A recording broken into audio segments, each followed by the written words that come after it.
What's good, peeps? How's everyone doing? Hopefully everyone is doing well. Don't forget, please, to like, share and subscribe, all that good stuff. Did you guys see the announcement? I'm sure you did, but did you see the announcement that Joe Rogan is moving to Spotify? He is leaving YouTube world, people. That's incredible. That's incredible. You're not going to get a bigger fan of Joe Rogan than me. It's not possible. There can't be a bigger fan of the Joe Rogan podcast and Joe Rogan in general than me. It can't be. That move is incredible. Incredible. Like, I don't know what to say. I don't know what to say. I was reading, not that I do read this all the time, I'm not going to lie to you, I don't, but I saw the article on the Wall Street Journal, and they said the deal could be worth 100 million. 100 million.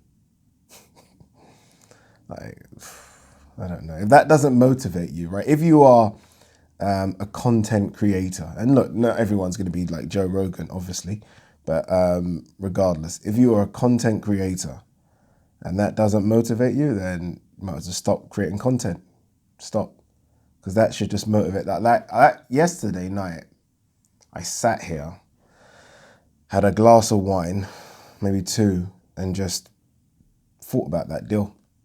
Like, just thought about how incredible that is.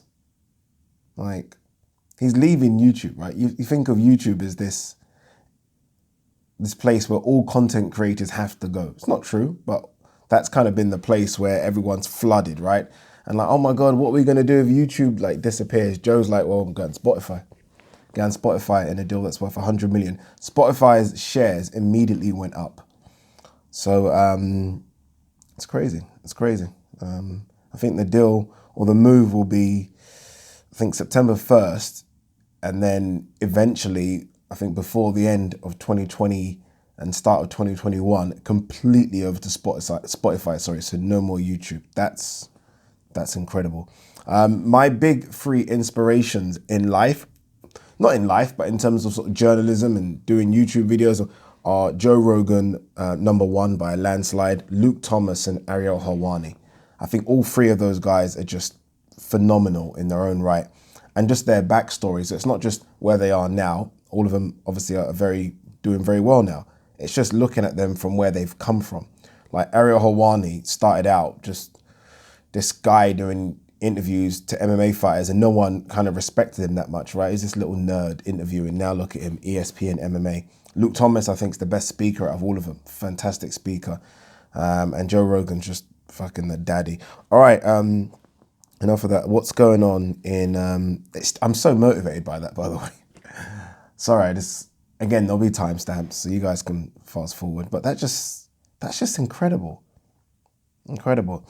And what I always do, and I always tell people to do this, go and look at Joe Rogan's first video. So I think he started the podcast, I'm going to say 9 years ago, maybe 8-9 years ago. Go and look at the first video, because obviously everyone wants Joe Rogan's setup now, right? Perfect setup. Go and look at the first video and then know that you just have to start. Just have to start. And he's started, he's gone on to do amazing things. He's now signed a deal worth 100 million. All right, what's going on in boxing world? WBC Prez gives Fury high praise for stopping Deontay Wilder. Okay, Mr. Sulaiman. I don't like him. I'm not his biggest fan. He does so much crap, doesn't he? Like, he even said recently that he's going to give Mike Tyson a ranking so that he can fight. It's just criminal, isn't it? It's just criminal. Like, he wears fighters' hats. Like, be independent. Don't support no fighter. He's Canelo hat and Jacobs hat, and I think he had a Dillian Whyte hat. Just give Dillian Whyte his shot. You know, that will stop a lot of crap. But yeah, look, it was a good stoppage, a surprise stoppage. No one picked that. People picked Fury on points, Deontay Wilder stoppage. So Fury completely ripped up the script and wrote his own one. And yeah, it was impressive. Let's see how the rematch goes. David Haye backs Holyfield to beat Mike Tyson in trilogy bout. It seems as though this is going to happen, right? Yesterday I spoke about Shannon Briggs getting the opportunity. But I mean, even Mike Tyson now is talking about, oh, it'd be fantastic if I fight Evander Holyfield and blah, blah, blah.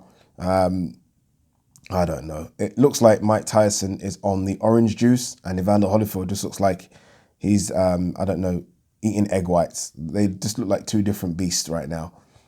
Mike Tyson would destroy that Evander Holyfield. The Evander Holyfield that I saw hit the pads a couple of days ago or a week ago compared to the Tyson that I saw hit the pads, yeah, there's only one way to tell you that now.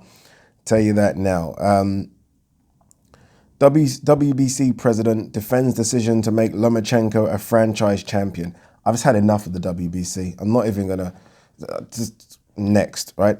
Next. Gervonta Davis. Gamboa was just trying to survive. No, he wasn't. No, he wasn't. I've watched that fight. Gamboa wasn't trying to survive. Right? Trying to survive would be fighting on the back foot, would be kind of clinching, you know, doing everything, right? He wasn't doing any of that. He was in there. He was actually trying to fight. So I don't know. It's weird how we look at things completely different. Maybe Gervonta Davis is looking at that and trying to justify why he couldn't get rid of an injured Gamboa. Maybe that's his justification. Oh, he was just trying to survive. Even if that's the case, you're going to, as soon as you step up in levels, and he's going to be stepping up in levels, we hope, in the next sort of year and a half, you're going to get guys that are going to just want to survive. You've still got to find a way of getting them out of there, right? That's just what you've got to do. So even if that is true, and it isn't, but even if it is true, then you've just got to find a way. Either that, or you kind of fall into the mold of a boxer that just is happy to go to points. And that's not a problem, right? There's no problem going to points and just like, I don't know, doing it the kind of the Floyd way. No problem whatsoever, but that's not the way Gervonta Davis is built, right? He's nicknamed the Tank for a reason. He goes in there to knock people out, and he's got to find a way to do that once the levels get higher. And we'll see if he can. I think he can, but we'll see. I have high hopes for Gervonta Davis, by the way. Very high hopes. Like a lot of people are saying, who's the best out of these kind of young crop 135 pounders? There's other names, by the way. We keep saying Ryan Garcia, Devin Haney, Gervonta Davis, and Teofimo. There are other guys coming up, but out of those four, like if I had to put my money on anyone to win that little mini tournament right now, I would go Tank. I would go Tank. Like Devin and Ryan Garcia, like, there's a lot of hype about Devin Haney and Ryan Garcia, you know, and look, it could be justified, but they haven't done much, you know. They haven't done much at all, to be honest with you. Teofimo, yeah, Richard Comey, but they haven't done much. I don't think we can sleep on Gervonta Davis's knockout over Pedraza. It's fucking solid, especially when you saw what Pedraza done, or the problems he caused. We didn't really cause problems to Loma, but it went all the way, right? And you see what Gervonta Davis done, so that's a legit win. All right, where was I? Linares, first fight back I want is a rematch with Lomachenko. Okay. He's not going to get it, right? I mean, there was talk about both Lomachenko and Teofimo having interim fights. That could have been one of the interim fights, but he's not going to get that. I would prefer to see Linares versus Ryan Garcia. That's the fight I want to see, right? Almost old veteran versus young, I'm not even going to call him lion yet, young pup.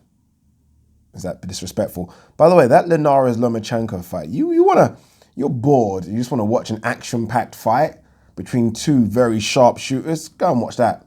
Linares was legit in that fight. He was sharp, boy. Lomachenko had to literally dig into that box or that bag of tools and bring out every single tool to get the job done. That was a tough fight for Lomachenko. But the way in which he went through the gears, oh, God damn. The way in which Lomachenko decided, like, you know, like you hear it when you hear like commentators consistently say, oh, this boxer's still in first gear, right? And I think sometimes Loma does operate that in first gear. I think he realized very early on that Linares ain't no joke. And he went from gear 1 to gear 6, like, and got the job done. To me, that's one of Lomachenko's best performances. It really was, just because I thought that Linares there was still very, very much legit. Very much legit. Eddie Hearn, we can't put Haney in against an unknown in a one-sided beatdown. No, you can't. No, you can't at all, right? Especially that he's now a world champion. This is it. You know, me and Ryan always used to talk about this. Once you, like, a lot of people obviously want those world title belts, obviously, right? There's so much rewards that come with it. But once you get that belt, there is no plucking people from top 20, top 30. To me, you should only be fighting top 5 guys, right? You're a world champion. You should only be fighting top 5, max top 10 guys. And that's what they need to do with him. They should scrap Luke Campbell. I can't remember who Luke Campbell's supposed to fight again. My brain's gone. Who's Luke Campbell supposed to fight again? Sorry. Is it Javier Fortuna? My brain's gone completely. Sorry. Who is it? Yeah, Javier Fortuna. Scrap that, right? And just go Luke Campbell versus Devin Haney. That's what they should do. That's the fight, right? And that's, to me, Luke Campbell's legit. And I think he causes a few problems to Devin Haney. More than a few, in fact, right? I've seen Luke Campbell. I know where Luke Campbell is now. I saw that against Linares, that split decision loss. I saw the problems he caused Loma. So I know where he is. I still don't know where Devin is because I haven't seen Devin in against that type of operator yet. So that's what they should do. What's this one? Kenny Porter wants Pacquiao-Crawford fights above all others for his son. Finally, someone mentioned Terence Crawford. Wow, I like it. I like that. Forget the Pac-Man one. Forget that. I get why he wants that, but forget that, right? I mean, I want to see Crawford. I mean, Crawford should try his hardest to get this fight, even though it is, in theory, Shawn Porter coming off a loss, right, to Errol Spence. But this is the fight Terence Crawford needs. For me, Shawn Porter showed so much against Errol Spence to say that he's still, I think, a top 5 welterweight. Is he top 5? It's good, actually. It's good. Is he top? Yeah, I think he is top 5 welterweight. Crawford needs this fight. So let's hope there has been some sort of discussions for Kenny Porter, who I think's his manager as well, to say that. And then winner fights Pac-Man, right? I don't know, something like that. Chris Eubank Jr., nothing impresses me about Charlo. I would win comfortably. That's hyperbole, right? That's an exaggeration of the fullest, my friend. You would not beat Charlo comfortably. In fact, I don't think you would beat Charlo. It'd be a good fight. It's a fight we want to see. I like the way Chris Eubank's sort of calling out Charlo now. There's been a lot from Chris Eubank in the last week sort of calling out these fighters, but Charlo's the name he's been calling out. Again, there was talks about if Chris Eubank got past his opponent, Kobarov, and Charlo got past Hogan, which he did, they were going to meet. Don't know what's happened right now. I know Chris Eubank's win has an asterisk of it, but regardless, it was a win. They should match up. They've got to match up. The press conference would be interesting. 2 polar opposites, right? Both have big egos, but both very different. Chris Eubank very quiet and in his demeanor. Charlo very aggressive and very boisterous. So that would be a fun fight. What's this?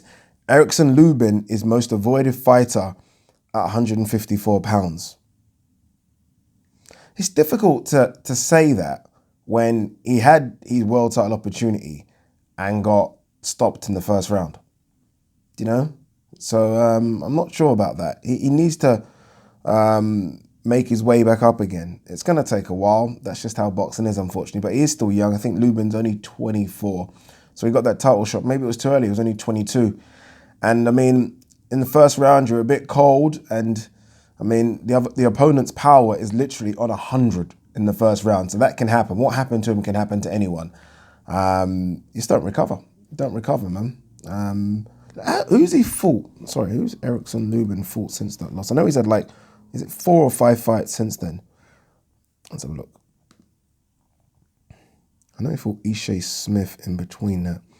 So since that loss, he fought Silverio Ortiz, who was 37-21. I get it, comeback fight. Who else has he fought? Ishe Smith, 29-10. Zakaria Atu, 29-6. And Nathaniel Gallimore. That was quite a good performance, that one, actually. Yeah, I mean, there's fights out there for him now, right? 154 is a great division, Let's see, but I doubt that he's the most avoided, if I'm honest with you. I doubt that very, very much. What's this? Francis Ngannou reacts to Dillian Whyte open to boxing match. I've seen a lot about this recently on Twitter more than anything. We need to stop doing this. Like, I like Francis Ngannou. In fact, I love Francis Ngannou. He's an MMA fighter. If he were to have a boxing match with Dillian Whyte would put him to sleep early. Like, well, early. It's just like, right. What they should do, it'd be good for them to have an MMA match. And the reason I say this is because Dillian Whyte obviously has a kickboxing background. I think he's had a couple of MMA fights as well, Dillian Whyte. But Ngannou doesn't submit you and he doesn't take you to the ground, right? So it literally is a stand-up fight. Ngannou will kick, Dillian Whyte will kick, Ngannou will punch, Dillian Whyte will punch. They should do that. The idea of Ngannou thinking that he can come over to boxing and cause problems is just ludicrous. Ludicrous. Ngannou would probably get lit up by a guy ranked, this is no joke, top 100. A guy ranked number 100 in the world will probably light up Ngannou in a boxing match. Just that he's not a boxer. So, I mean, it's almost like the disrespect. Do people think that boxing's easy? I don't know. Sometimes I wonder if that's what they think because, yeah, he would get lit up by Dillian Whyte. What's this? John Ryder would jump at the chance to get Canelo's shot. I do wonder if he might get it, almost a bit like Rocky Fielding got it. So I do think that Canelo will come back and fight someone of note, right? Maybe Golovkin. I don't know who else, maybe Billy Joe Saunders.